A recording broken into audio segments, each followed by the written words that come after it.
After the abysmal failure of Ahsoka Season 1, the higher-ups at Disney may have seen enough. Now, it looks like they may be saying, Dave Filoni, you are full of baloney, and you can't win all by your lonesome. It's time to put Favreau into the mix for 3 entire movies. We've got an exclusive rumor today that Jon Favreau is going to go and lead the next 3 Star Wars films.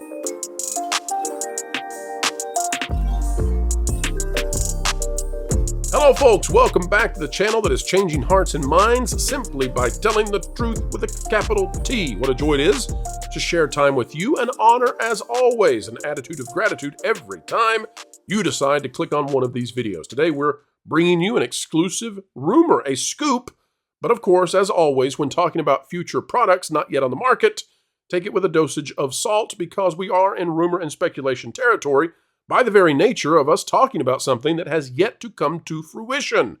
But what are we talking about? Well, apparently Favreau, Jon Favreau that is, the man behind the first seasons of The Mandalorian, and yes, the third, we're aware, perhaps he is now being tasked and asked to lead Star Wars for the next decade. We'll explain right now. Here's the latest, folks, we've got from a source. This is exclusive to the Pro Channel. We've had a lot of exclusives lately. Jonas can tell you that I've been working on trying to get this out for a few days. There's another Lucasfilm story that I still don't have permission to talk about, and I've been working to get that out for about 2 weeks. So if that source is listening, we'd love to get that out, hopefully soon. But this one is on Favreau. Guys, gals, I've been told that Disney and the higher-ups, even beyond Lucasfilm, and I can tell you that limits it to just a few people, maybe Iger, maybe Bergman, but somebody is wanting Favreau to be in charge or shepherd the trilogy of Star Wars films coming up. Dave Filoni, of course, is writing the Mandalorian movie, or has written it. They're shooting it now. He's supposed to get his own movie, but I'm told that those are all going to be part of a trilogy. And I've got another scoop on the Rey movie that's going to be coming out soon. But let's stick with the Favreau situation here first. And that is that apparently Jon Favreau, they really want him to provide a consistency for the trilogy. I think that this is their last real shot to revivify the franchise. They don't want another situation where they're bouncing from director to director like they did with JJ to Johnson. They want Favreau at the helm the whole way. This is news to me, and folks, I just want to say too that we're in rumor and speculation territory. Take it with a grain of salt. But I'll let Marvin, if you want to hop in first. Marvin, what do you think about the idea that Favreau might be around for a post-Kathleen Kennedy era, because this could be 6 years, 7 years, 8 years to get another trilogy out? And do you think it will work, having Thrawn be the big villain and Filoni's characters plus Luke be the defenders of the galaxy? I 100% believe that they are throwing themselves at Jon Favreau right now going, please. I don't know if he'd do it. It depends on how long she's staying. I cannot imagine. Look, I personally think that there was a reason why a sequel era Praetorian Guard was the one that killed Jon Favreau's character in The Mandalorian. I think that was a statement. I really do. I don't think he wants to stick around, but I think if the money is right, and Lord, they threw enough money at Leslie Headland, how much more can they throw at Jon Favreau? Get one perspective on a trilogy of movies. That was the major problem with the sequel trilogy, Pro, is that they did not have a plan for it, and they let 2 egomaniac hacks play tug of war with it.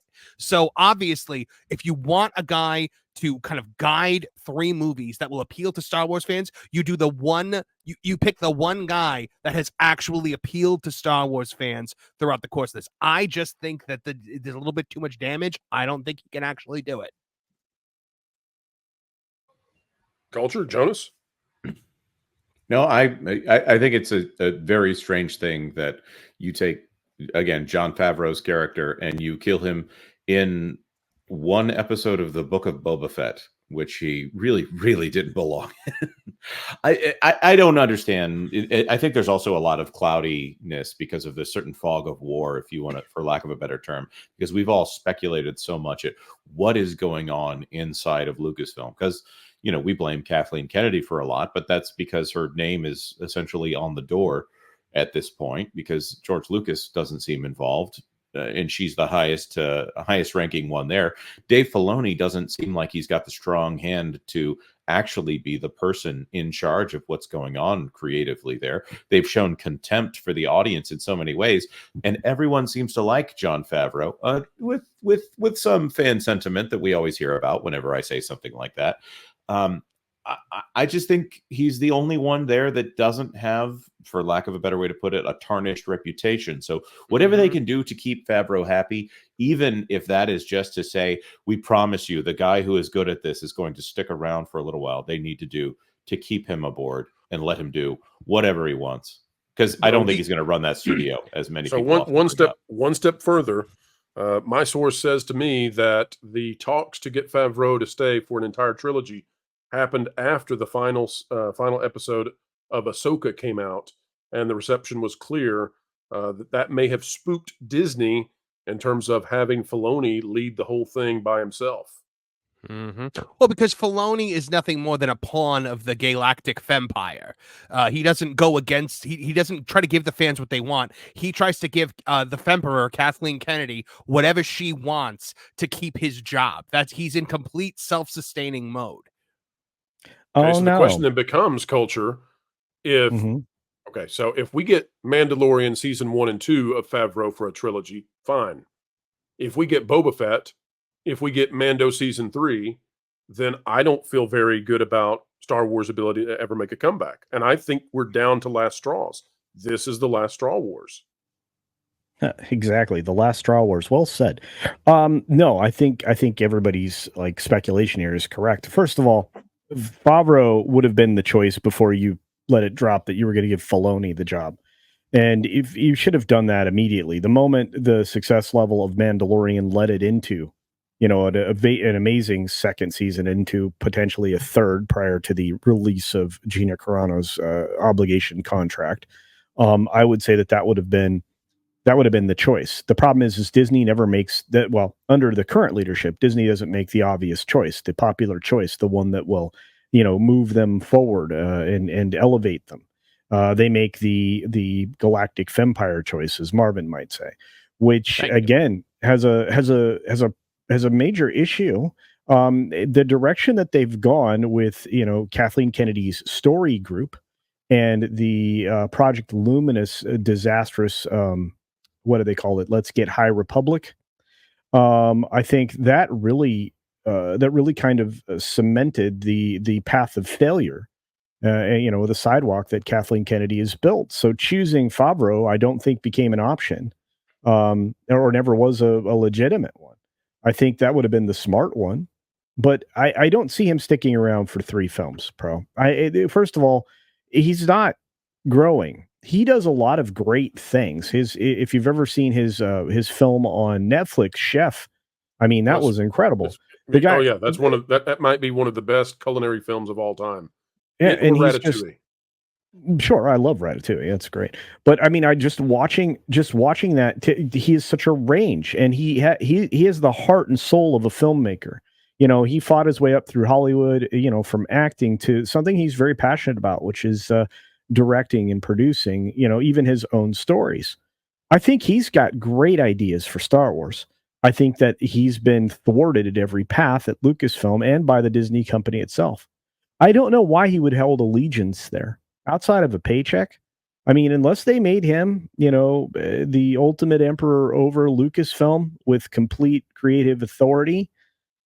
I don't know why you'd want to be over Lucasfilm. I mean, that's a vile kingdom to have your throne be over. Well, I mean, you'd have to fire everybody, but that's the same problem they have at the Disney company now. 97% of what they have is now so tainted and so driven by the messaging that you never will get a good thing out of Disney ever again. And if you do, it's an accident, or it's by, going against their every instinct. Their every, neo-Marxist instinct that they have. Right. And I'll say, I think the only thing left for Lucasfilm at this point is if this doesn't work, if they successfully prove unsuccessfully prove that Lucasfilm is incapable of creating something that is worthy of Star Wars at this point, the only solution is to make Lucasfilm the rights holders of Star Wars and license it out to other people that seem more capable of making these films. Having no involvement from the staff inside of Lucasfilm's studio would be the next step. And I think that is the only way that Star Wars gets revived. You look at Jedi Fallen Order and how much people enjoy that. It might also be the fact that it's a video game and people spend more time with video game characters. But anything they make internally seems to be a problem. Disney does better when Disney is not actually in charge of the IPs. Like for instance, the Doctor Doom stuff on Fortnite that they're hitting their highest player concurrence that they've had since December of last year. That one comes to mind.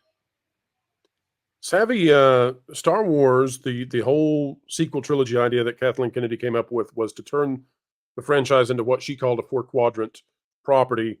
She thought that all the men would stay and she could feminize it to whatever degree, and that she would bring in the little girls to play with the toys. None of that worked. Savvy, if you were trying to save Star Wars at this point, what do you think they could possibly do to try to salvage what's happened? This is the problem with narcissists. They think that they are the representation of the whole when they're not. In order to turn Star Wars into a girl brand, they have to completely deconstruct every character into a Barbie-type character where little girls can see themselves in that. If you watch the way that girls play with toys and boys play with toys, it's very different on average. And she didn't understand that. In order to save Star Wars, hire a competent writer. Don't have a room full of 50 people. Don't pay attention to any form of sensitivity reader. Don't pay attention to representation needs. Write a good and compelling story about a man who just wants to save somebody that he loves and make him go through hell to do it. That's it. That will resonate more with women than what she's tried to create, because they love that idea as well as being rescued. The women who loved Star Wars back in, the 80s, 90s, and up until the terrible things that they created, they loved Star Wars because of what it was. And this whole bogus line of, we need more women to get into this. All that is, from a business perspective, is dollars. There's nothing genuine about that claim. You don't need to make something for women. Women already have things made for them. And yet, our reporters, and yet Savvy, here they are. Well, our reporters talked to Timothy Zahn, the legendary writer who created Thrawn, and he confirmed to our reporters he's not been reached out to. We were told that he was going to be a consultant. Lucasfilm, Filoni, they have not reached out to him to help them, and they get one more shot at this. I just find it fascinating that they've got one guy next to George Lucas who can really explain Star Wars to them, and they don't use him. He's ready to go. They just have no interest in doing what's in their interest. It's bizarre to see. You said it was Timothy Zahn? Timothy Zahn, the author of The Heir to the Empire and creator of Babylon. So he has some of the most beautiful and compelling writing for characters in the Star Wars franchise. He has some of the best quotes I've ever seen come from characters that can inspire anyone. And the fact that they wouldn't use that source is just ignorance and narcissism. These are the lowest forms of life for humans possible who are in control right now, and their egos are the only thing that are stopping them from being successful. I think to expand on what you were saying is also you need a writer who can write a compelling story like that, who knows Star Wars, but is not so enamored with Star Wars that they will make an ode to Star Wars. They need to focus on telling a story first and a Star Wars story second. And I think that's why Andor resonated with people the way it did, was because it was written by a guy who kind of wasn't even really a Star Wars fan. He's just like, hey, I want to tell this cool story. Yeah. One of the big problems that they have right now is none of the writers currently understand the universe of Star Wars, what made the original Star Wars even so great.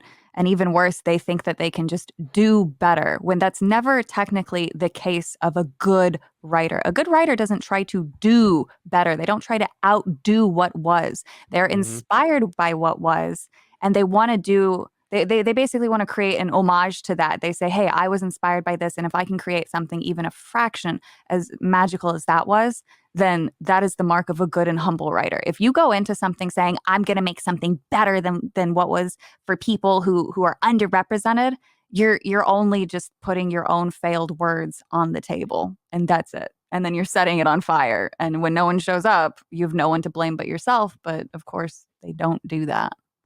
Good night, game over, drive home safely. Folks, this video is done.